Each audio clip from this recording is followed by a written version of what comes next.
ચૂંટણીને અટકાવવા માંગે છે ચૂંટણી પંચે ફેસલો સંભળાવ્યો છે। 2 ધારાસભ્યોના મત ચૂંટણી પંચે રદ કરી નાખ્યા છે।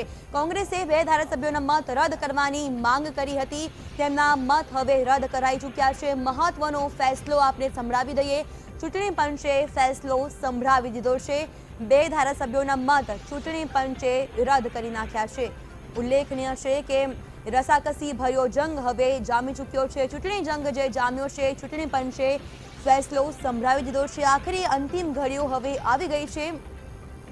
કોંગ્રેસે 2 ધારાસભ્યોના મતને રદ કરવાની માંગ કરી હતી, તેને મત હવે જે છે તેને રદ કરી દેવાયો છે।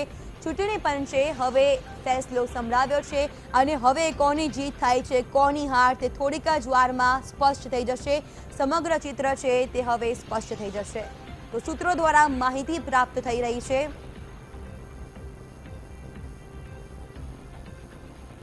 તો 2 ધારાસભ્યોના મત ચૂંટણી પંચે રદ કરી નાખ્યા છે। અત્યારના સૌથી મોટા સમાચાર વીટીવી આપને બતાવી રહ્યું છે। જે રીતે ચૂંટણી પંચે 2 ધારાસભ્યોના મતને રદ કરી નાખ્યા છે। આપને જણાવી દઈએ કે આજે જ્યારે મત ગણતરી થઈ રહી છે ત્યારે અહેમદ પટેલની જીત છે તે નિશ્ચિત માનવામાં આવી રહી છે। ખાસ કરીને જ્યારે અહેમદ પટેલની જીત પર તલવાર લટકતી હતી, પરંતુ આ બંને મતને જ્યારે રદ કરી દેવાયા છે ત્યારે અહેમદ પટેલની જીત હવે નિશ્ચિત હોય તેમ લાગી રહ્યું છે। તો ક્યાંક ને ક્યાંક હવે કોંગ્રેસની જે દુપટી નૈયા હતી તે હવે ક્યાંક સવરતી હોય તેમ લાગી રહી છે। ચૂંટણી પંચે ફેસલો સંભળાવ્યો છે। 2 ધારાસભ્યોના મત ચૂંટણી પંચે રદ કર્યા છે। કોંગ્રેસે 2 ધારાસભ્યોના મત રદ કરવાની જે માંગ કરી હતી તે ચૂંટણી પંચે માન્ય રાખી છે અને આ બંને મતને રદ કરી નાખ્યા છે। ત્યારે હવે અહેમદ પટેલની જીતને નિશ્ચિત માનવામાં આવી રહી છે। છેલ્લે સુધી કોંગ્રેસ જે રીતે હાર તરફ ખેંચાતી જઈ રહી હતી, પરંતુ જ્યારે ઇલેક્શન કમિશને આ ફેસલો સંભળાવ્યો છે, 2 ધારાસભ્યોના મતને રદ કરી નાખ્યા છે, ત્યારે હવે અહેમદ પટેલની જીત નિશ્ચિત માનવામાં આવી રહી છે। તો જે રીતે રાજકીય ગણિત પણ લગાવવામાં આવી રહ્યું હતું, એ ગણિત પણ હવે ખોટું પડ્યું છે। 2 ધારાસભ્યોના મતને હવે રદ કરી નાખવામાં આવ્યા છે, ત્યારે અહેમદ પટેલની જીત હવે નિશ્ચિત માનવામાં આવી રહી છે।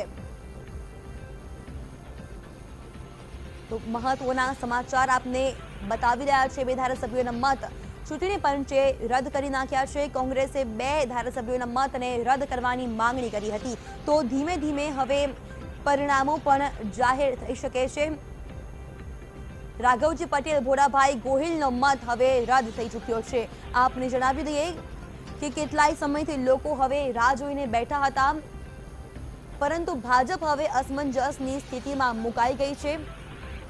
અહેમદ પટેલની જીત હવે નિશ્ચિત માનવામાં આવી રહી છે। તો અત્યારના સૌથી મોટા સમાચાર આપ વીટીવી પર જોઈ શકો છો।